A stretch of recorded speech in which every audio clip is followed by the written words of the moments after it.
Fitria adalah seorang guru kelas 5.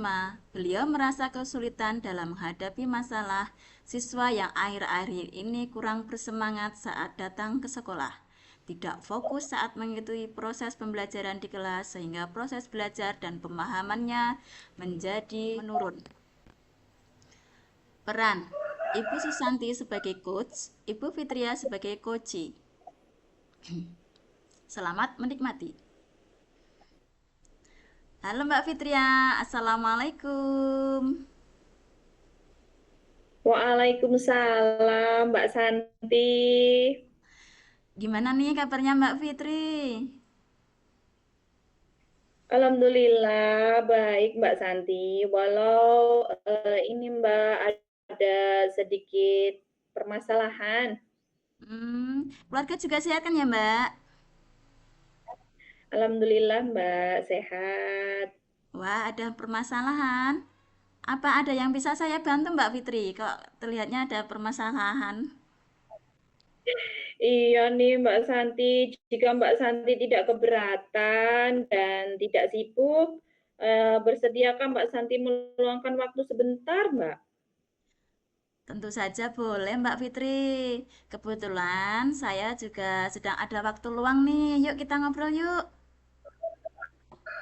Baik Mbak Santi, saya pengen cerita nih sama Mbak Santi. Oke Mbak, ngomong-ngomong, apa yang Mbak Fitri harapkan dari percakapan kita nantinya ini? Ini Mbak, saya ingin mendapatkan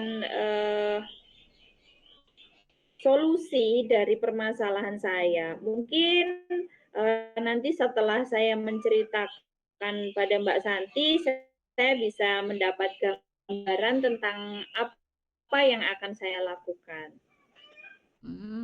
Seperti itu. Memangnya ada masalah apa Mbak Fitri? Coba ceritakan dengan saya. Begini Mbak Santi, akhir-akhir ini di kelas saya ada seorang siswa yang tidak bersemangat sekolah. Jadi setiap berada di kelas dia hanya duduk, diam, dan termenung seperti melamun saja begitu Mbak. Tadi Mbak Fitri bilang ada satu anak yang akhir-akhir ini tidak bersemangat belajar dan hanya termenung melamun di kelas ya Mbak. Apakah Mbak Fitri sudah menelusuri penyebabnya? Sudah Mbak, saya sudah mendekati anak tersebut dan menanyakan penyebab mengapa akhir-akhir ini dia ini kurang bersemangat dalam belajar. Hmm, Lalu dengan pengamatan yang Mbak Fitri dapatkan, mengapa siswa tadi kurang bersemangat akhir-akhir ini Mbak? Iya Mbak, setelah saya analisis, ternyata anak tersebut sedang memiliki masalah di keluarganya. Ibunya pergi merantau untuk bekerja, sedangkan dia hanya tinggal dengan ayahnya di rumah. Jadi anak ini merasa ada yang kurang mungkin ya dalam kesehariannya karena tidak ada ketidakadaannya sang ibu begitu. Oke, oke.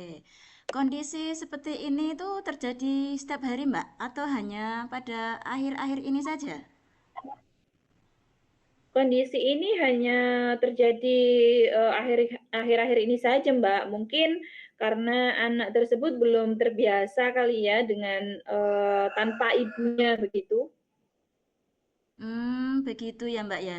Jadi Mbak Fitri sudah tahu penyebab dari anak ini menjadi seperti itu ya Mbak ya? Iya, Mbak, karena si anak tadi ditinggal ibunya merantau yang biasanya selalu ada ibu, jadi kurang bersemangat mungkin ya menjalani hari-harinya, kesehariannya begitu. Memang Mbak ya, kalau tidak ada ibu itu memang rasanya sedih ya Mbak ya. Oke Mbak Fitri, terus Iya. menurut Mbak Fitri, adakah masalah lain yang menyebabkan anak itu kurang bersemangat? Iya Mbak, setelah saya telusuri lebih dalam lagi, anak tersebut juga tidak sarapan. Jadi ketika masuk kelas, dengan perasaan yang sedih dan juga dengan perut yang lapar karena sang ayah belum menyiapkan sarapan untuknya. Oh, begitu ya, Mbak ya. Lalu apa yang Mbak Fitri sampaikan tadi untuk rencana ke depan? Kira-kira apa nih yang perlu dilakukan Mbak Fitri agar anak tersebut dapat bersemangat lagi? Iya, Mbak. Jadi untuk rencana depan saya akan melakukan pembelajaran sosial emosional dengan mengecek nggak kesiapan siswa sebelum siswa masuk dalam pembelajaran. Misalnya dengan papan How are you today. Jadi papan ini akan saya gunakan untuk mengetahui perasaan siswa sebelum pembelajaran. Saya juga akan berkoordinasi dengan ayah siswa tersebut agar dapat berperan ganda, baik menjadi seorang ayah dan juga sekaligus menjadi seorang ibu untuk anaknya. Eh, Bisa menyiapkan sarapan agar anaknya tidak lapar nanti ketika proses pembelajaran. Saya juga akan menyarankan pada orang tua siswa tersebut untuk tetap saling berkomunikasi untuk memotivasi si anak ini tadi dan memberi semangat untuk tetap belajar. Dan selain itu, saya juga akan terus memberikan dorongan dan menuntun si anak serta memotivasinya agar anak ini merasa diperhatikan. Wah, keren sekali Mbak Fitri. Ya, ya, ya. Bagus rencana yang dibuat Mbak Fitri ya. Terus kira-kira fokus utama dari Mbak Fitri ini apa ya? Iya, saya akan fokus memberikan motivasi dan semangat pada anak ini, dan menanamkan bahwa nanti dia itu bisa mandiri dan nantinya juga akan bisa sukses, begitu, Mbak. Ya, ya, ya, betul. Mandiri itu harus segera ditanamkan untuk anak-anak sekarang ya, Mbak ya. Oke, baik sekali Mbak Fitri. Langkah yang Mbak Fitri ambil itu menurut menurut saya itu sudah tepat ya. Apa mungkin ada yang lain, Mbak, yang akan Mbak Fitri lakukan? Selain yang sudah saya sampaikan tadi, saya juga akan berkoordinasi dengan kepala sekolah dan juga rekan sejawat, Mbak, untuk kayak mengadakan semacam sosialisasi edukasi ke orang tua Hmm. siswa, misalnya dengan kegiatan parenting, dengan tujuan untuk meningkatkan motivasi belajar anak yang datangnya itu dari keluarga.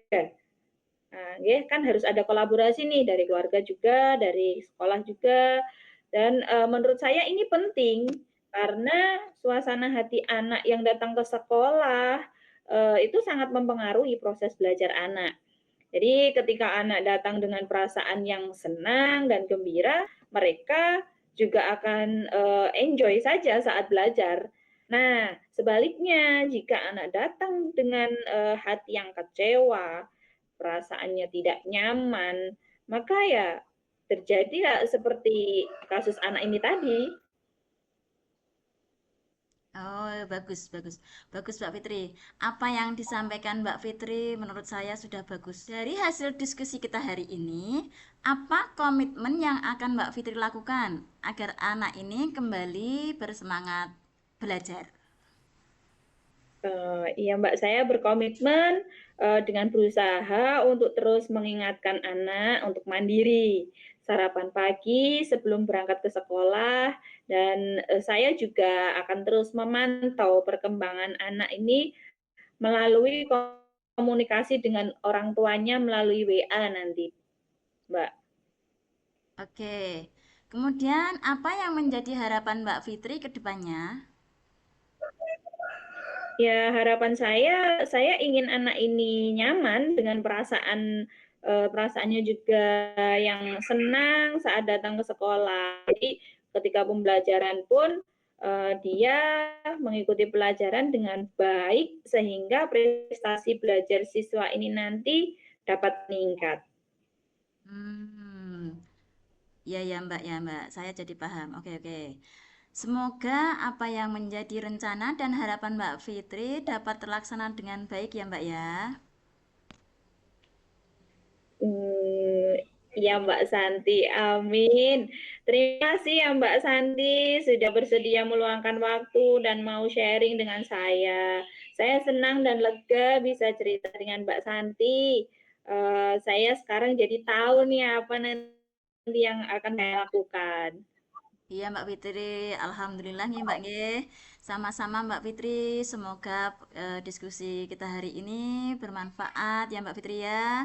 Bisa membuat anak-anak kita kembali bersemangat walaupun banyak masalah yang terjadi ya Mbak Fitri ya. Kalau begitu saya izin melanjutkan kegiatan saya ya Mbak Fitri ya. Sampai ketemu di lain waktu ya Mbak Fitri. Oke Mbak. Assalamualaikum Mbak Fitri. Waalaikumsalam. Sekali lagi terima kasih Mbak Santi. Selamat melanjutkan aktivitasnya. Iya Mbak Fitri.